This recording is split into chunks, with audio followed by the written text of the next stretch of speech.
Welcome, everyone. Thank you for joining us. We appreciate you sharing your time with us today.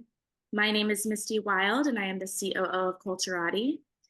I see many of our members sign on, but if you are not familiar with us, we are a community of C-suite leaders, scholars, investors, and other executives who share our playbooks on leadership and corporate culture so that our organizations, employees, and the communities in which we operate can all thrive. Today's Culturati Live is on prudent leadership, medieval wisdom for modern business. Joining us on live for the first time, I believe, is Dr. Anthony D. Baker. Dr. Baker holds theology degrees from Olivet Nazarene University, and please correct my pronunciation, the University of Virginia. He is the author of 3 books and many other essays and articles. He is currently exploring the intersection of classical accounts of Christian holiness with current issues in ecology.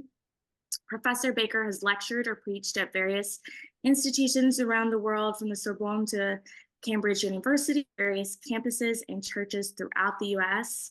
At Southwest, he offers classes in constructive theology, theology in the classical era, Trinity, Christology, and eco-theology. It's kind of a mouthful there. He also works with other members of the community on green initiatives around campus. I'm also delighted to introduce one of my favorite speakers, and honestly, the best communicator I know. He is a Culturati scholar with a Ph.D. in economics from Stanford University, which he taught economics and finance at UT Austin for 17 years, where he actually designed and directed the MBA professional development program as well. He is now Associate Professor of Leadership and Administration at the Seminary of the Southwest. He coaches and consults with Wall Street, Fortune 500, and high-tech startup executives on leadership and communication strategy. He is an award-winning playwright and performer. He's also the husband of our CEO, Eugene Sepulveda.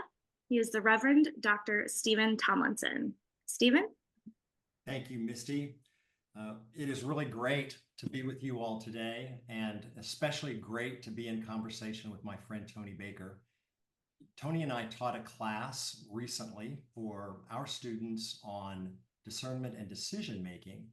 And when I told Eugene about the framework for discernment and decision-making that Tony had adapted from classical wisdom, Eugene said, how do we share that with the Culturati audience? So today we're going to do something fresh and we hope fun, which is to share some of the kind of conversation we have at the seminary, where we're trying to form people for leadership in spiritual communities, and then take some of this classical wisdom from Thomas Aquinas and see how closely we can put it in service of some of the business decisions and maybe some of the big ones that you're facing now as you lead your organizations. So, Tony, I hope that you'll get us started by talking about your interest in Aquinas and what we might be able to learn from him about discernment and decision-making, particularly when it's practiced as a virtue. Yeah, thank you, Stephen. Thank you, Misty, and Eugene and others for this really creative idea about framing this conversation. I got to attend a Culturati event when my colleague Stephen offered his a one-act play, which was highly entertaining as well as eye-opening about the worlds of philosophy and theology and business and technology that all converge in Stephen's brain in ways that are remarkable and instructive. So let me frame the conversation just a bit by telling you something about the scholar we're going to be looking at, Thomas Aquinas. You don't come to a seminar on medieval wisdom and expect to hear nothing about the Middle Ages. So we didn't sort of dress in part or anything like that. I just want to give you some sense of what we're drawing on here. So the Middle Ages, in this sense, we're talking about what's sometimes called the High Middle Ages. And it's what's important for our purposes is this is about the birth of a brand new institution in the world, which is the university. These were popping up around Europe in places like Paris and Oxford, and many others as well. And it's coming after a time that we sort of unfortunately have the name the Dark Ages for. But what we mean by that is in between the classical era of, say, Plato and Aristotle and the Academy at Athens, when all that goes away, there's this period of history where there's a lot of knowledge lying around in monasteries, especially, and it's not entering into the education of cities and the countryside and in institutions, in terms of law, in terms of medicine, in terms of theology. It's still available, but it's not sort of accessible. And the university is born in the world as really a chance to respond to that lack. Mm-hmm. And the key thing that happens is scholars begin to read and interpret Aristotle. So Aristotle, we're talking about, this is well over 1,000 years after Aristotle, about 1,200, 1,300, 1,400 years after Aristotle is when this begins to emerge. And what they're doing is they're taking his thought and his categories and his discipline of thought in particular, his way of reasoning, and basically saying, what if that were just a universal way of thinking that could structure our disciplines? And this is actually the reason that the university is called the university. It's a universal discipline of thought in which could house law, it could house medicine, it could house physics. There's actually, in theory, nothing that couldn't be structured by this sort of universal pattern of how to put thinking together, how to sort of build it. So Thomas has several questions that he wrestles with, but the big one for our purposes is, we can think about medicine with this careful thought structure. We can think about law. Can we think about ethics? Can we think about what would it mean to discipline our thinking about what a good human life looks like? And what he does is he picks up Aristotle. He reads it along with especially the Apostle Paul, and he says, well, let's see if we can carefully construct the pieces for discerning what human goodness looks like, what a good life looks like. And the key component of this are the virtues. Now, when I say virtue, you may think of sort of pristine, sort of glowing, or maybe sort of nauseating, appeals to kind of saccharine goodness or something, sweetness. But virtues in this sense is simply a way of saying the habits that form us in goodness. And Thomas has a whole list that he thinks these are the habits, the components of human goodness. So that for what he's after here is for saying goodness needs to be something other than a sort of external quality that I can peg on someone. It needs to be something other than even a choice that I make. Well, I'm gonna sort of do some calculation and figure out what the good thing to do so I can be good. He wants it to be sort of like balancing a household budget or brushing one's teeth. It becomes part of who we are. And he thinks that virtue, so a quote from him, virtue is that which makes its possessor good and his work good likewise. Mm-hmm. Work, and both of those are important, because what he's saying is, if I do good things as a good person, I'm not simply doing them by accident. I just stumbled upon the good thing to do. I'm not simply doing them because I'm interested in external reward. I do this good thing because I'm hoping for something back from it. But in some sense, the virtuous person is the one who does the good thing because they desire goodness. So this is what those habits of the virtues are forming us in. Now, the one that we're going to be talking about is one particular habit, and that particular habit is the habit of prudence. And prudence, he says, is right reason applied to action. Now, what's important about this is Thomas thinks that in part, a life formed in these good habits is a life that has habits of knowing. So I know how I have the habits that I can focus on the thing that I want to know about. Study, for instance, a life of study is a life is a life that's formed in an intellectual habit. A life of consulting with wise mentors. That's part of knowing the thing that I want to know, knowing the thing that I want to go after. But then there's also this moral end to the virtues where I'm not only knowing the thing I want to know, but I'm also teaching myself to will the thing, teaching myself to desire that thing that I've formed myself on. And you might think of this as a sort of a distinction we sometimes make between vision and mission. Vision is, have I got my eyes fixed on the right thing? And then mission is, what are the actions that are going to help me pursue the thing that I'm focused on? So prudence has a hand in both, or a foot in both, you might say. It's right reason applied to action, which is I've discerned the thing that I want to go after, and then I also am paying attention to how I pursue it in particular moments.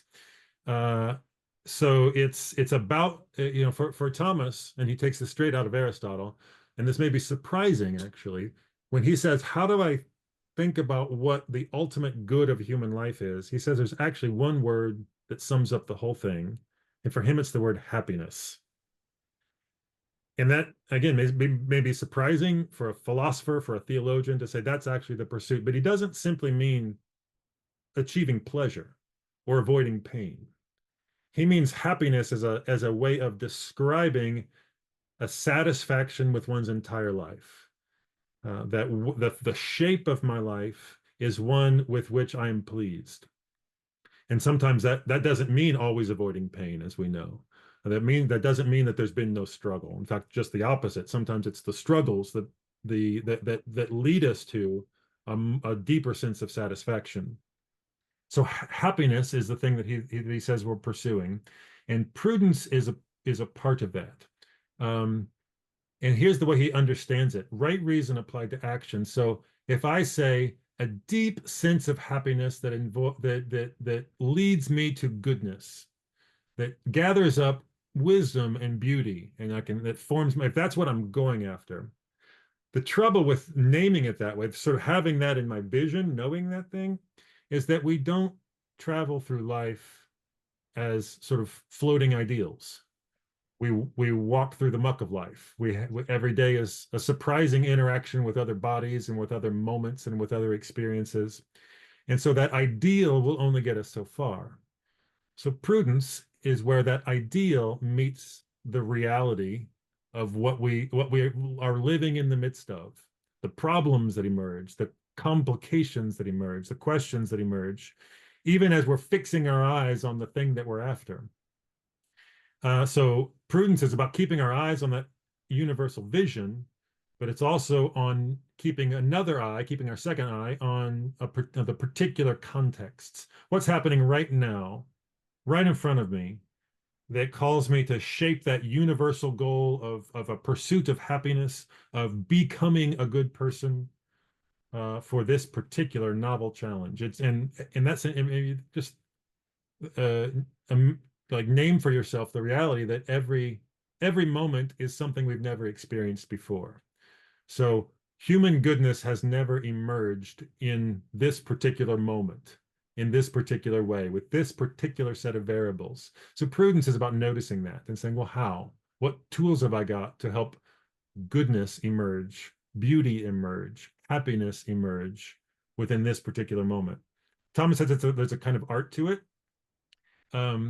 When I was young, I heard somebody tell the story of walking into a craftsman shop, a woodworker shop, and just being amazed by this display of tools on the wall. And the person asked the craftsman, "Have you used every tool in this shop?" And the craftsman replied, "Yeah, I have. Sometimes it was just because I had one hand, holding something, and I needed a hammer, and so I grabbed the first thing around me that could become a hammer. But I've used them all." And so there's, in some sense, prudence is about, there's a kind of art to it where if we have surrounded ourselves with the right tools, we don't know what the moment's going to call for. But do we have around us what we could adapt? Could we be creative with what we've got around us so that we can help build a community of human goodness out of just the materials and the tools that we've got here before us? So the key first component that Thomas says always is part of prudence is good counsel. And I've already mentioned this once. Good, you can't make that fit between the universal goal of human goodness and the particular challenges of the moment if you don't have good counsel. And this for him is just part of how humans work. Humans are limited and we are relational. We rely on the words, the wisdom, the experiences of one another. So good counsel is the first thing that we need. And then he says, from that point, he develops a kind of grid of prudence. Once we have the right conversation partners around us, he says we can think of prudence as threefold. And for him, these are a kind of a false prudence, or a kind of a decoy prudence, an imperfect prudence, and a true prudence. So I want to just describe these and then Stephen and I are going to see if we can work with these a little bit and open up the conversation for the rest of you to see whether and in what ways this might be helpful. So that false prudence, or that decoy prudence, is the way that we use the word good. For instance, when we're talking about, his example is if we talk about a good thief. A good thief has a kind of a technical practice that's well suited to his vision. But the problem is his vision is not a good, and it's certainly not a good that others can share in. His vision is most likely acquisition of things that don't belong to him. Now, I do want to say that a contemporary of Thomas, so Thomas is doing his teaching at the University of Paris. Just across the canal, a near contemporary of his is running around Nottingham, Sherwood Forest in Nottingham, who might have been a good thief. This is contemporary of Robin Hood, and Robin Hood's legend didn't grow till later. We don't know if what Thomas might have said if he had considered, well, maybe there is a good thief. But that's an instructive sort of example in that what makes Robin Hood a good thief is different from what makes a sort of a common petty thief a good thief. What Thomas is talking about here is there a way of attending to the particular task that doesn't keep an eye on a common or universal good. So he says when we talk about the prudence of a thief, that's a kind of false prudence, because they're good at the techne, but it's attending to a vision that's not good. So his second example is, he says, let's think about a good shipbuilder. A good shipbuilder is not is also got a techne well suited to a vision. And in this case, the vision is not necessarily a bad vision. There's nothing sort of immoral about a ship in the way that there is about theft. So a good shipbuilder has a techne that's well suited to the vision, that universal vision of building reliable, vessels to cross bodies of water. But Thomas says that vision is too particular to be a common good. The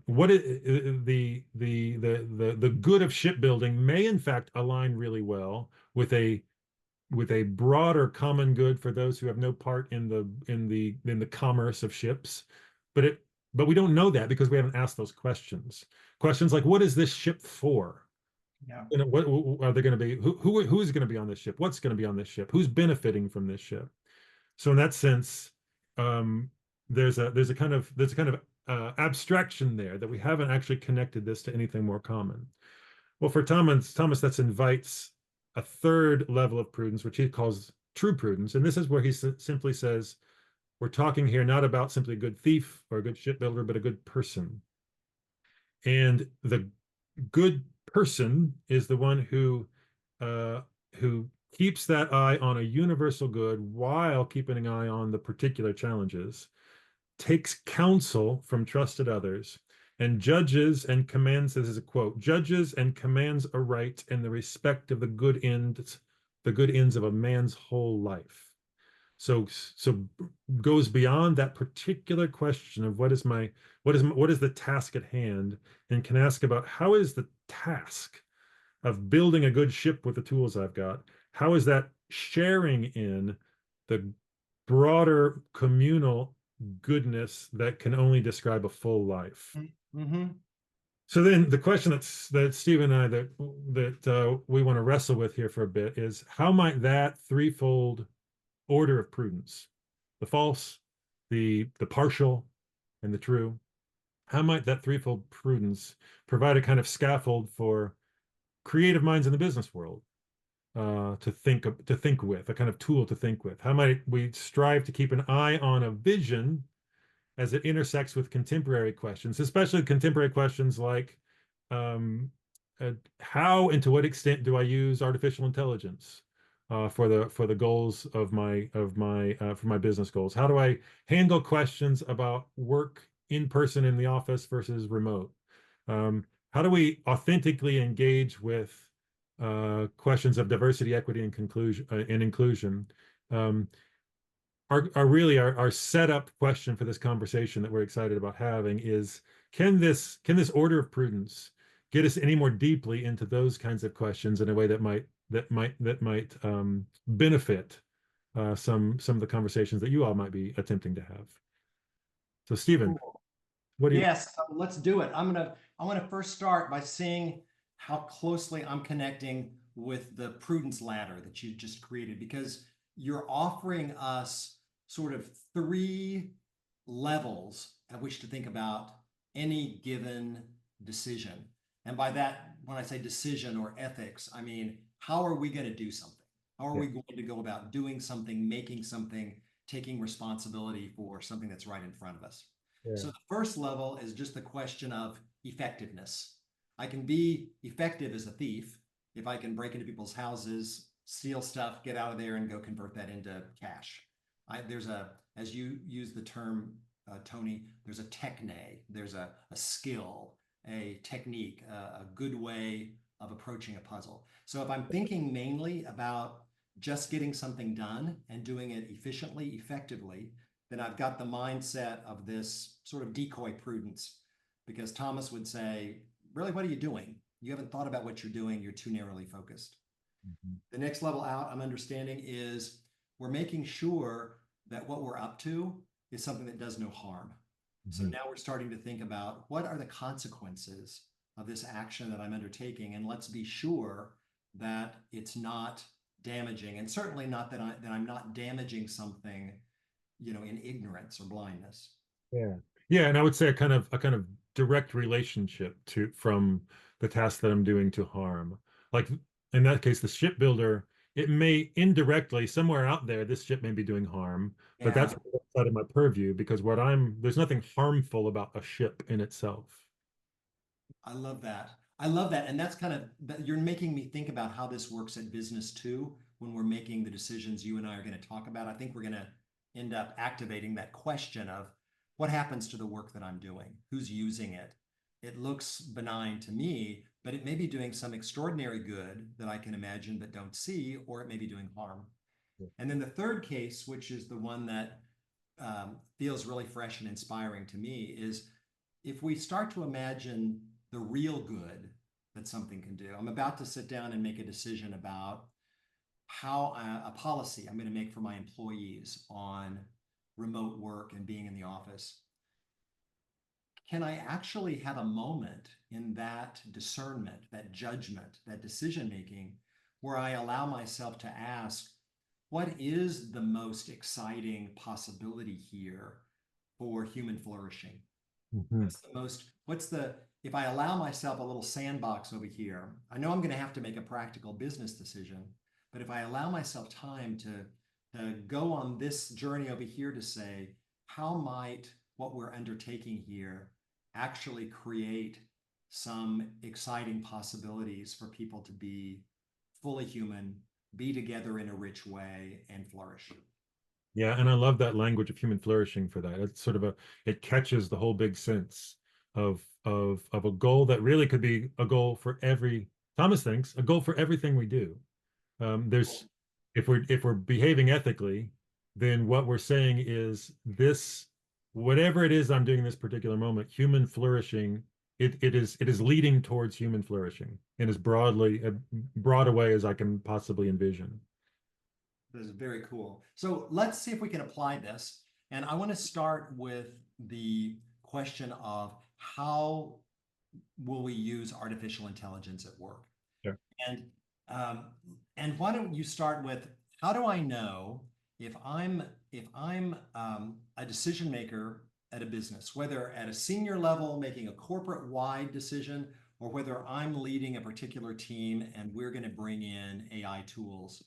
Mhm. What would it look like to be asking that question from inside level one, the sort Mhm. of decoy prudence? How am I framing the question if Thomas were to say to me, yeah, this is predictable, and Mhm. you're stuck in level one?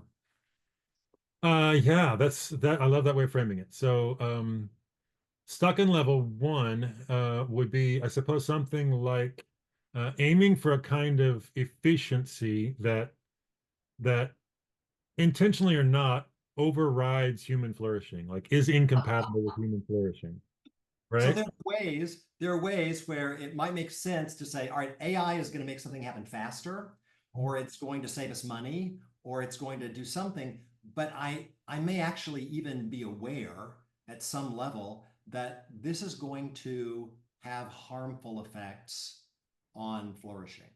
Yeah. And it could be just like if I go in with the goal of maximizing profits by replacing humans with AI tools, with robots. I'm pretty actively if that is in fact my goal. I'm not saying sort of a secondary effect, but that is my goal. Then this is false prudence, because what I'm doing is I'm saying I've got a really good technical solution that's going to fight against any sort of nameable human flourishing. And I want to push here because I think there are some jobs that people are doing that are hard to really square with flourishing. That there may be things that people that are really very routine, just get through it work that we're paying folks for, that if we could create something for them to do with the more human parts of themselves, Mhm. that what looks like replacement or elimination of some of their tasks, there is a way of seeing that as flourishing. But what I hear you saying is if my first thought is, how do I lower my labor costs? Mhm. Mhm. Then I may actually be doing something that has significant human cost without reckoning that. Yeah, I think so. I think so. And I think in some sense the sort of there's a if we're going to integrate AI tools in a way that takes some of the less maybe uh, less life-giving parts of my job away from me and offers me a chance for parts that make me come alive, then I think we're moving up a level. I think we're moving up into maybe at least a prudence level two there, don't you Or think? maybe three, because well, what you just said is I mean, I would expect this from you, because this is how you would approach any question, which is kind of starting with the question, how can this be good for people? How might this actually be life-giving or create opportunities? I think what I'm hearing uh, from people that are stuck at level one with AI is they're asking some questions that I find really frightening or appalling, like how do we use AI to increase employee engagement around tasks that are not life-giving? So Ah, how can we use some of the the strategies that we're all used to already from social media and gambling and online sort of that cultivate addiction and keep us engaged in ways that combine sort of fear and mechanical brain engagement? How can we use that kind of stuff in AI to get people to be more productive in a way that's really extractive and sends them home at the end of the day more worn out and discouraged? I mean, to yeah. me, that sounds like the thief of Thomas. Yeah, yeah. It sounds like the thief. It sounds like the thief. What's what I love about Thomas here is that he has this recognition that the same habits and tools that can lead to flourishing can also lead the other direction. And so if I could form habits that give me all the dopamine hits that actually increase flourishing for myself and my community and the product that we're making and those and the consumers, then that's awesome. But I can also use those very same skills to decrease flourishing across the board. And so this is why the vision matters. This is why Thomas wants to ask, what are you making? What are you doing? Like how are you using those technical skills that you've got and those forming those habits? And I'm listening to you right now, and I want us to come back to this question in a minute, because I hope that the folks that are listening to this conversation take away from it questions that not only can they ask themselves about their own decisions, but questions that we can ask when we're in the room where it's happening that might raise the level of discernment around the table from one of pure efficiency and effectiveness, regardless of the impact on human flourishing, to higher level questions that are that engage the goodness that Thomas says we should be directing our sights towards in a way that could actually, in the moment, influence the conversation. Yeah. Yeah. And I think what's exciting about this to me is if the question is how do we form workplace environments so that we're flourishing together in a way that in it towards an end that we all believe in.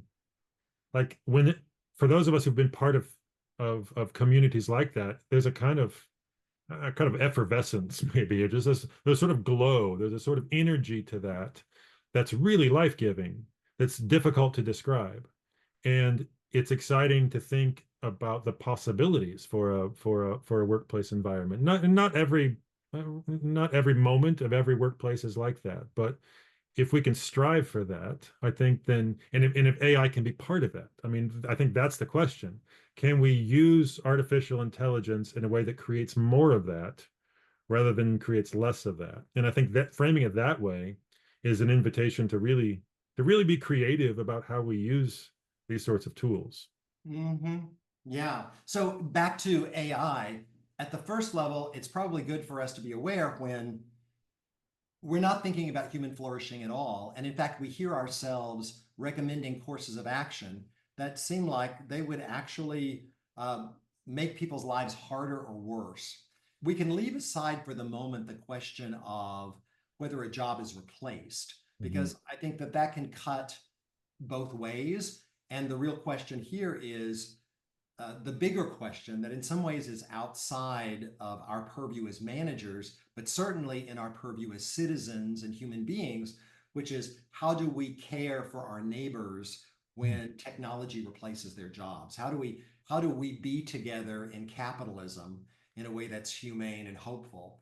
That's probably beyond the scope of this webinar, but I still think that just having people ask the question, have we thought about the human consequence of this, the way people work, what's satisfying about work, what truly engages people without using our attention in an exploitive way, all that stuff can help us pop up to the second level. And let's suppose now we are saying, okay, what we're trying to do is effectively good. We're trying to give people tools so that they can do the work that they're invested in a way that where they have an augmentation, that they've got more power. We're giving them, like you said, like the woodworker, we're giving them a wider range of tools to do the work they're already doing.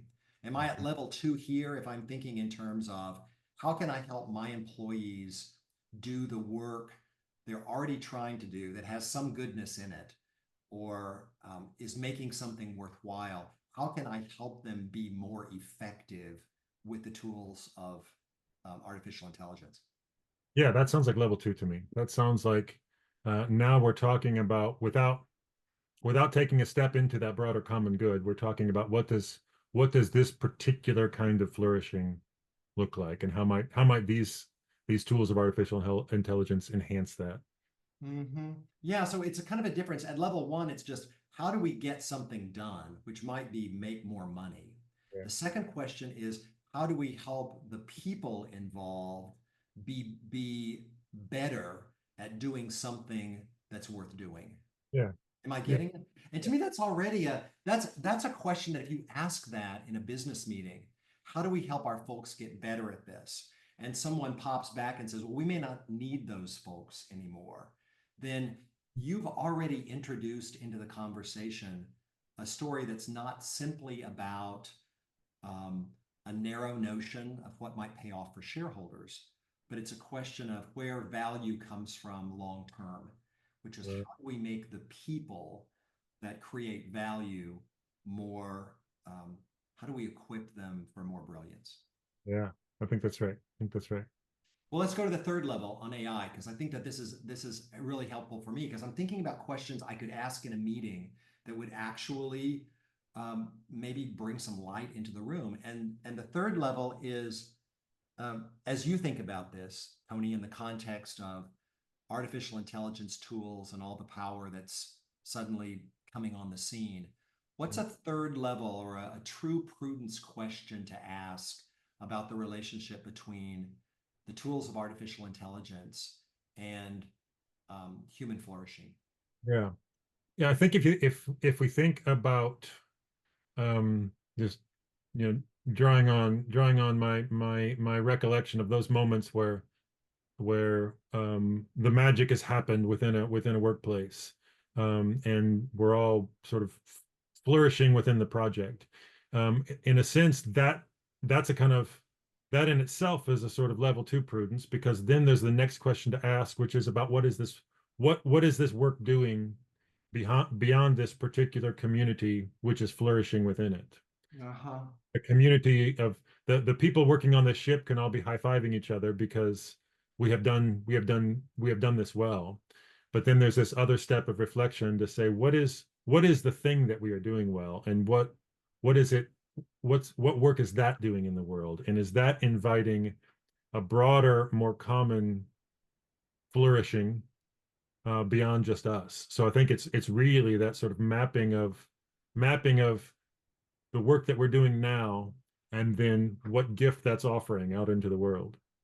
I really love this. And in a sense, as I'm listening to you, I think there is part of us that is just trying to get through the workday or feels the pressure that our bosses are under to, deliver business results, that thinks, what good does it do to ask the question, what difference is our work making? Mm-hmm.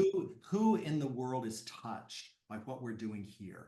And do we imagine that the fruit of our labor is enriching life for anyone? But I also know that some of the best experiences I've had being coached this way by mentors or being around the table with other people have been at moments where we really thought that way, that suddenly invited us to see our work not just as a place for our own status and achievement, not even just a place to flex our gifts, and certainly not just as a vending machine to get a paycheck, but more as, yeah, the economy is never perfect. And some of it's, driven by greed, and sure, but still it is a way to be connected with other people. And sometimes the stuff that we're doing really does make someone's life better somewhere for a moment. And just being willing to ask that question at whatever level is appropriate with your team can, I think, can unleash unexpected goodness.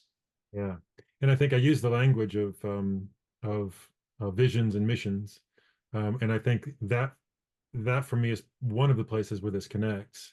Is sometimes a vision statement can seem just like a sort of wordy abstraction that sits on a website or something, but there are also instances where that it does work, and it does sort of critical work to say, oh, here are 5 possibilities of where we could go now, what we could do next, what to put our energy into.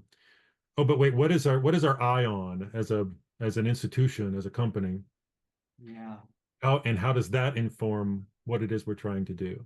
And I think with those sorts of connections, we've given ourselves a kind of we've given ourselves a helpful discernment tool when it comes to artificial intelligence. Like what are there's so many things that we could do with these tools. I mean, I'm Stephen, you're my mentor when it comes to what you can do with tools of artificial intelligence. I'm just at the beginning of learning these things, but what's capturing my imagination is questions like that. Like, oh, I see that this could do 1,000 and more things for me. Which of the things that it could do, which of the next things that this tool could help me with are actually in line with a broader vision of human flourishing, which is something I believe in and something the people around me believe in. Yeah, that's, I'm this is putting me in mind when the Amish communities are trying to discern whether to let a new technology into the community. Are we going to have a television or a microwave? The elders of the community make the decision on the basis of a single question.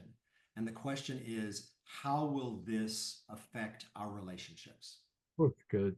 And That's so good. to me, that in a way is kind of Thomas's level 3 discernment, because it cuts immediately to flourishing and the greatest good, which is, are people enjoying each other or not? And I think that one of the things that folks who are culturati fans and the people that are excited about the conversation that Eugene and Shaquille and Ethan and Josh and everybody, are Autumn and Misty and Annie, are trying to provoke out there.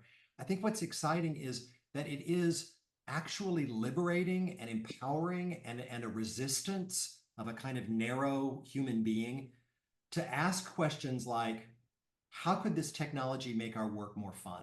Mm, mm, How could this technology give us more chance to enjoy each other? yeah. I know one of my colleagues tells me that now that there's Chat GPT, that his frontline workers don't work together as much because they no longer need to risk taking their first drafts to each other and collaborating. But that's starting to degrade the sociability and collegiality on the team. So here we've got, like the Amish might say, well, that's not helping us, because the real magic comes when it's not just churning out more words, it's the smart ideas that come from the courageous engagement of each other in these early stages of drafting. And let's make sure we don't start to become reliant on a technology that paves over those, green shoots of goodness. Right. I think, Stephen, I mentioned these questions about working remotely and working in person. I feel like that connects really directly with what you're saying, that somehow these questions of how does it affect the relationships and how does it lead to flourishing might also be something that could be a discernment tool when we're making decisions like that. Like how much should we require folks to come in, or what's the payoff of working from home? What are your thoughts? Yeah, I think this is really good. I was just talking to a group of folks at a major bank last week about this question of what's the policy going to be on in-person versus virtual. And I noticed, I'm listening to you talk and I'm noticing a way of thinking about what I was hearing, that the way they were talking about whether people had to come to the office or not, I think their principal objective may have been a level 1 issue, which is just, we want more surveillance and control of people so Hmm. that we can make sure they're doing what we want. And again, who's to judge? You're running a business, you got to get stuff done. The question, though, is there a higher possibility of flourishing here that might actually lead not only to better ideas, but maybe to better, more persuasive communication around what we're trying to get to? I just noticed, I'm listening to you now, Tony, and I'm realizing that the way they were framing the question, what do I have to do to get you to come to the office, Hmm. was effectively teaching people to ask for bribes. Hmm. It was basically so stuck in this mechanical techne get stuff done that we were inviting people to um, effectively just dig in and play the other side of a pure transaction. Yeah, which is counter to the goals of human flourishing. Somebody Become wants the to kind of report. person who knows what bribe you need in order to take the next step. Exactly. Yeah. I mean, I think Aquinas might have some real basic questions about any institution where you pay people to do stuff that they don't want to do. Yeah. It's something I mean, of course, that's how capitalism works. So it's what we're stuck with. But the question is, don't lean on that if we don't have to. And Yeah. so around this question of, I like the idea of asking, because look, there are very real costs to people commuting to work. We know that the commute to work is one of the handful of things that literally measurably lowers people's set point for happiness. It like unpredictable loud noises and commutes to work. They're two things that we know are make people miserable.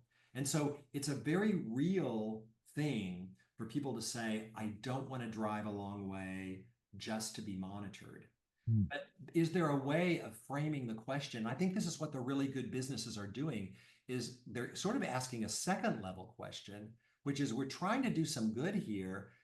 Is there a way that we can be together that gets the best of what people can only do when they're in a room together and still saves the cost of commuting and moving bodies around where that makes sense? Yeah. Yeah. Yeah. And then I think the level 3 would be to ask, so if that's, whatever the task is that we're there, what are those moments at work where we flourish better as the kind of business we are when we're in the room together. The level 3 is then to ask, and is that also helping us to flourish as human beings? Are we becoming simply better at the particular work we do, level 2, or in those moments of flourishing, are we all walking away saying, I think we are actually, because of the work that we're doing and because of the joy that we're taking in it, I think we are actually flourishing as humans. And I think that's the level 3 uh prudence question that we can get at. I love that. I mean, it reminds me, when I was in high school and worked at a restaurant, um, it was a Chinese restaurant, and we had teapots, and every night we had to bleach the teapots, and it was miserable and smelly, and the guys always were very grumpy and complaining. And one night the manager came back, and he stood there with all these grumpy teenagers with the teapots, and he looked at us and asked a very sincere question. He said, "Guys, how could you make this more fun?" And it had never occurred to any of us to ask that question, because we just had been conditioned to think that work is sort of the place where you trade misery for money. And maybe the worse that it feels, the more justified you are and the more you're doing it right. I mean, we were still being formed in how to think about work at that time. But that question and the way he asked it seemed revolutionary. And I think now I would see it as kind of a shortcut to level 3. How could we do this work in ways that um, make us more human, make us Yeah. more compassionate, help us enjoy each other even more? Yeah. I notice uh Rick's comment here about quoting both Thoreau and Huxley.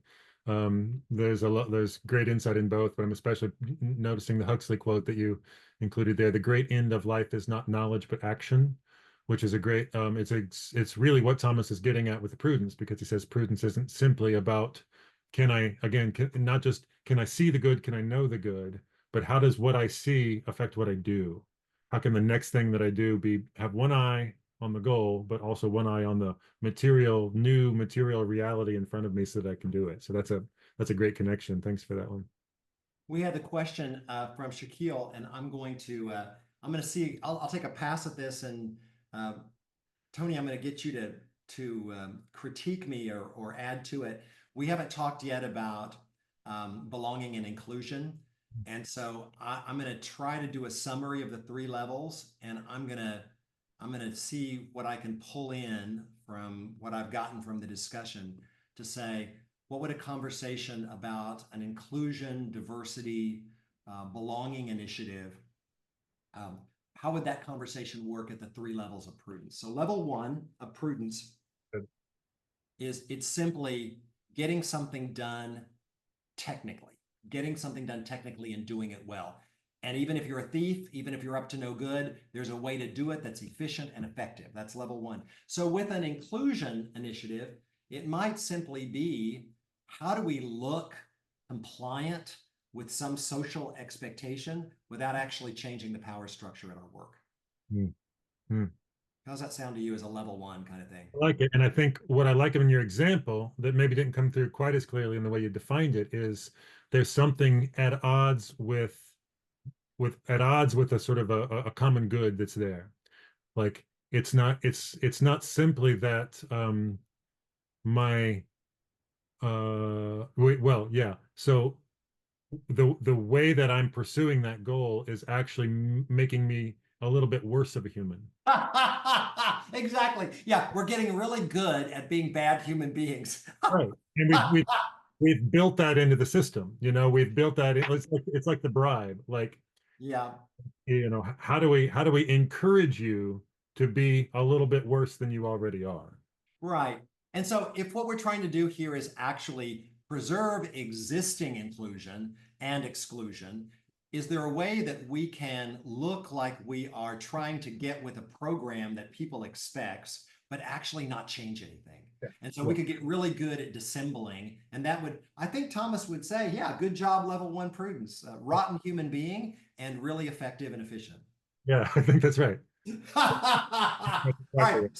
So my people out there, keep this line in your back pocket. I think we're getting really good at being rotten human beings. Use that sparingly, but there's a meeting where you're going to want it. All right. So level two prudence is where you are effective and efficient at doing something that does no harm, where you've actually considered the short term or the near term effect of your actions on other people.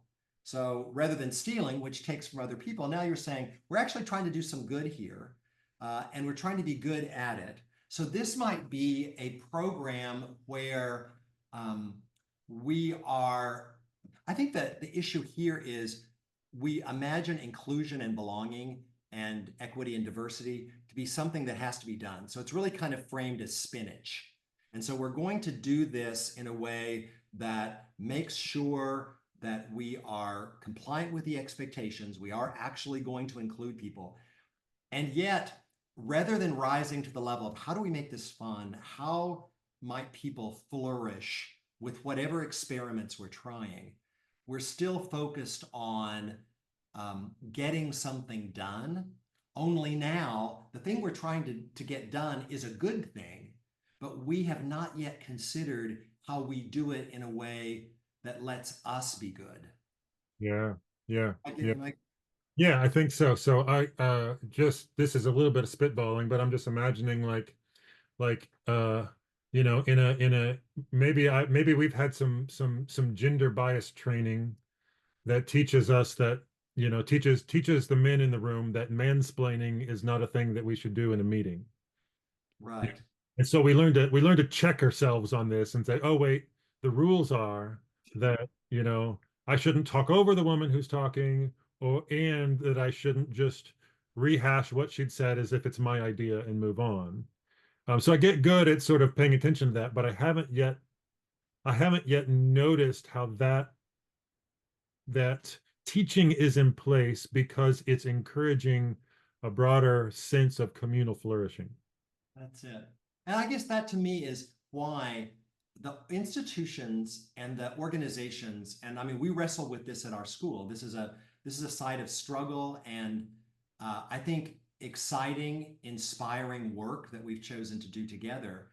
How do we become a more inclusive community where we're seeking to learn from each other, to be surprised by each other, to become aware of biases that make that hard, not again because we're trying to impress anyone or get good grades or not be in the doghouse, but simply because we actually believe, we have faith and have seen examples of where being together in that spirit makes people more productive, more fruitful, and most of all, has them enjoy each other in a way that becomes a real engine for creativity and innovation. Yeah. Yeah, and I think the the work environment I know best is the one that Stephen, you and I share, Yeah. where we're, you know, working on our classes, going to faculty and administrative meetings, and managing the life of this small institution here in Austin.